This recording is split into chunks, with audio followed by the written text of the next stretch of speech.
Wildy West, a podcast dedicated to being a voice for wild horses. My name is Chase McGoran, and I'll be your host. Let's save these horses together. All I ask you to do is listen. Free-roaming Alberta mountain horses live on the eastern slopes of the Rocky Mountains in Alberta, Canada, and have done so for centuries. Their numbers are dwindling, and they face many challenges to their existence, including predation by wolves, grizzlies, mountain lions, and, like any other species, accidents. Only a small percent of foals makes it to their first birthday. Life in the wild is tough, and Mother Nature is cruel. Yet, despite the hardships they face, their resilience and determination to overcome seemingly insurmountable obstacles touches the hearts of millions of people worldwide. They inspire us to be better human beings and give us hope that we too can overcome the obstacles in our own lives. Today, we will be recounting the story of a 2-month-old wildy colt named Beau, who a couple of our team members, D and H, helped to rescue this past summer. Beau was a youngster who suffered an accidental kick to the head, which required him to be rescued and removed from the wild.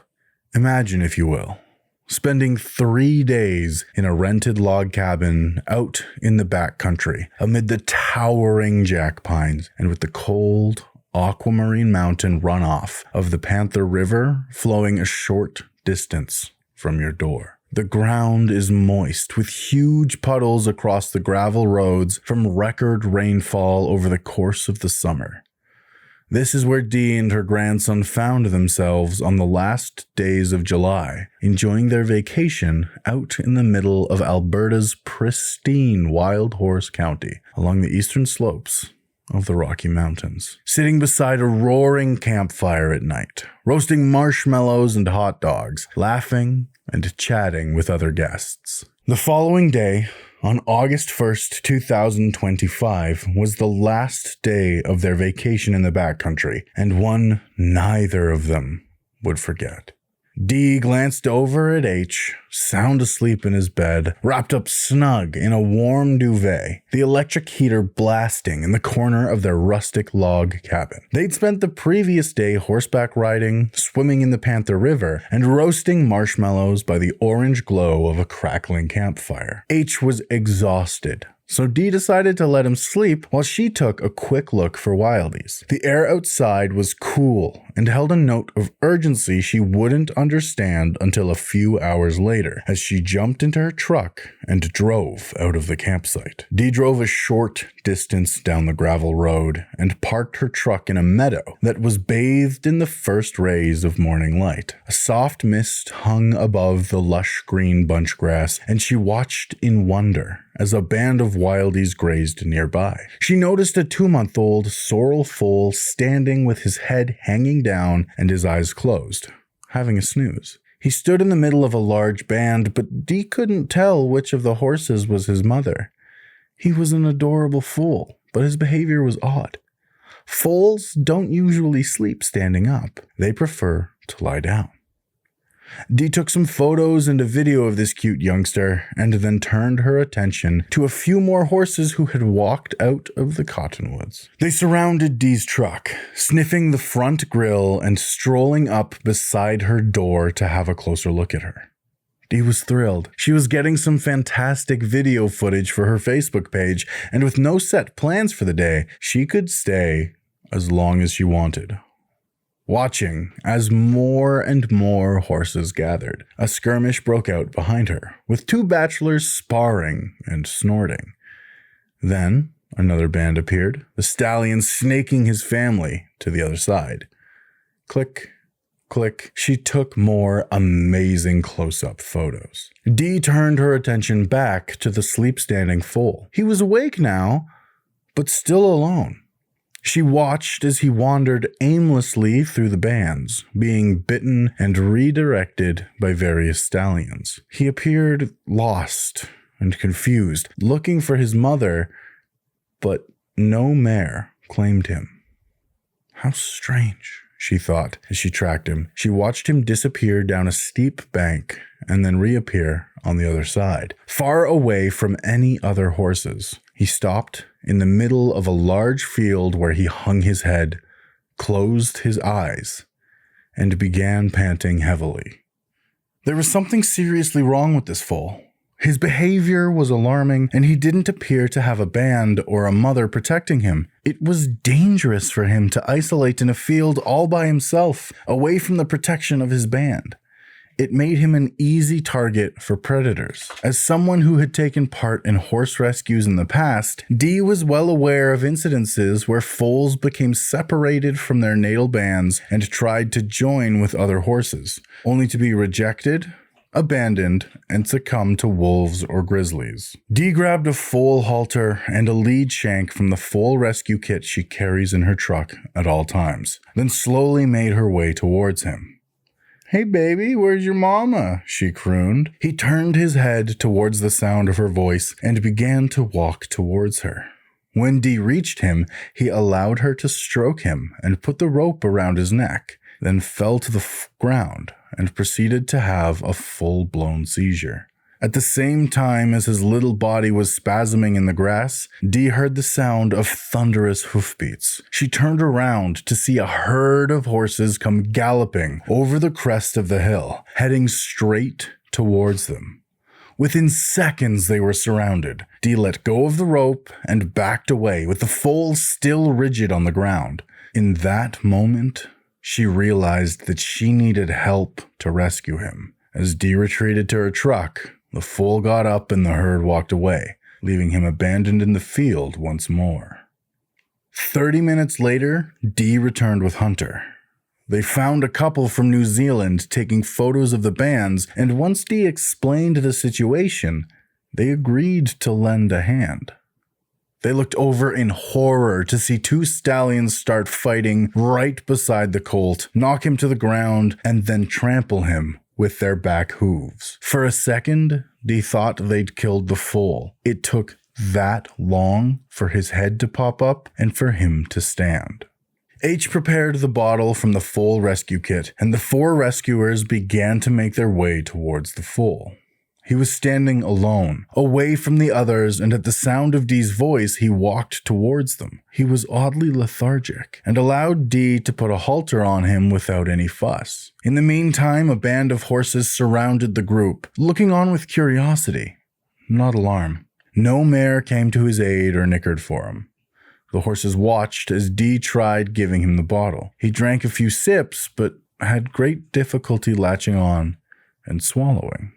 Dee put the lead shank around his hind quarters like a butt rope and led him to the trucks like a docile pet, not a wild, unhandled foal. Another strange fact Dee filed away in her mind. The band ran circles around the rescuers, and the New Zealand tourists chased them away. They loaded the foal they'd named Beau into the back seat of Dee's truck, where he proceeded to have another seizure. This one lasted only a few seconds. The drive to the wild horse rescue was unremarkable. H sat in the back with Beau, who refused to lie down and remained standing for the duration of the drive. Once at the ranch, the vet was called to assess the foal. Beau had no outward injuries, but his behavior was bizarre. He'd had 2 seizures, appeared to be bumping into walls, and he was uncharacteristically lethargic for a foal of his age. Not to mention the rescuers had witnessed him get knocked out and trampled. The vet examined him and drew blood. He was worried Beau might have internal injuries or a burst bladder, as he hadn't urinated all day. The next 24 hours would tell. H and Dee went home, leaving Beau in the caring and experienced hands of HAWS president Daryl Glover and his partner Barb. The following day, Dee received a call from Daryl.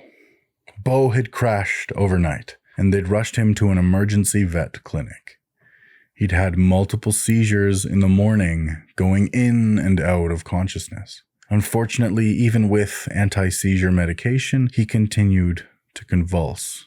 He was so dehydrated, the vets weren't even able to get an IV into him, and he slipped into unconsciousness. Daryl gave instructions to end Beau's suffering. Both H and D were heartbroken.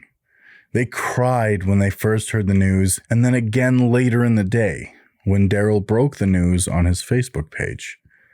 Their only solace was that Beau had been spared a gruesome death by predators and in his final moments had known love and kindness.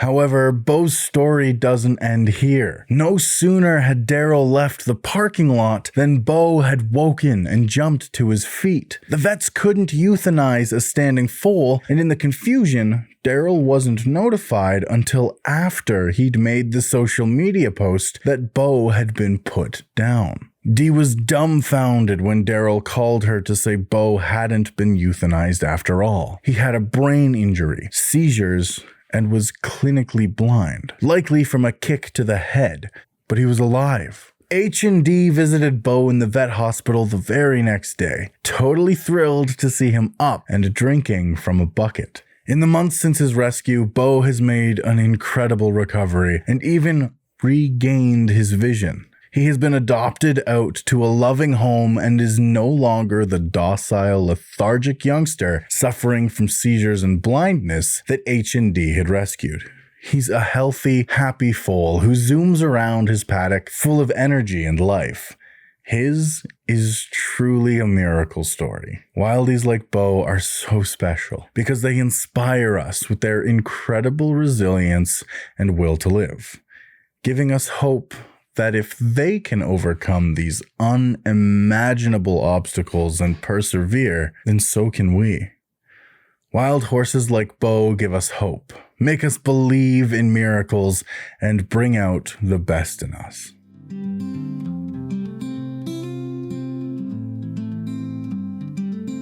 This story was submitted by our admin and my mom, Dee, who, with my son H and the couple from New Zealand, actually rescued Beau. You can check out her Facebook page, D Dutch, for more photos and videos, and you can also read the article Dee wrote for Horse Canada about this rescue. I will put links to both of those in the show notes below. If you have a heartwarming Alberta Wildie story for us, please send it in and we may even feature your story in an upcoming episode.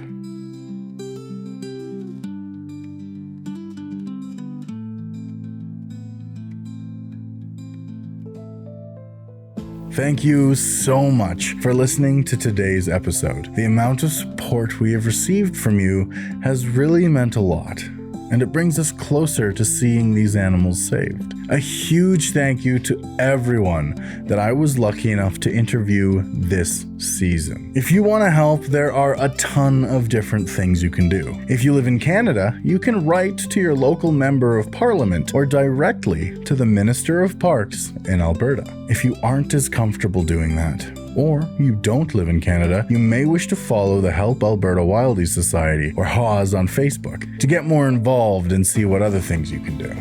There's also the Alberta Mountain Horse Preservation Society on Facebook that you might also want to go check out to see what they're doing to help. The information for both of these groups can be found in the show notes for this episode, and if you haven't already, I highly recommend going and giving them a follow. And as always, every single like and comment means a lot. And if you click subscribe on YouTube or follow on Spotify, that will do even more for us to keep us growing. Every little bit truly does help and allows us to show tangible proof that people care. If you'd be so kind as to share this with friends or family that you think might be interested in this topic or who you think would want to help, I would really appreciate it. If you want to follow us on social media, you can find us on Twitter and Blue Sky using the tag @TheWildieWest. For any business inquiries or to submit your stories, please contact us at thewildiewest@gmail.com. I'm your host, Chase McGoran. Thank you once again for listening to The Wildie West.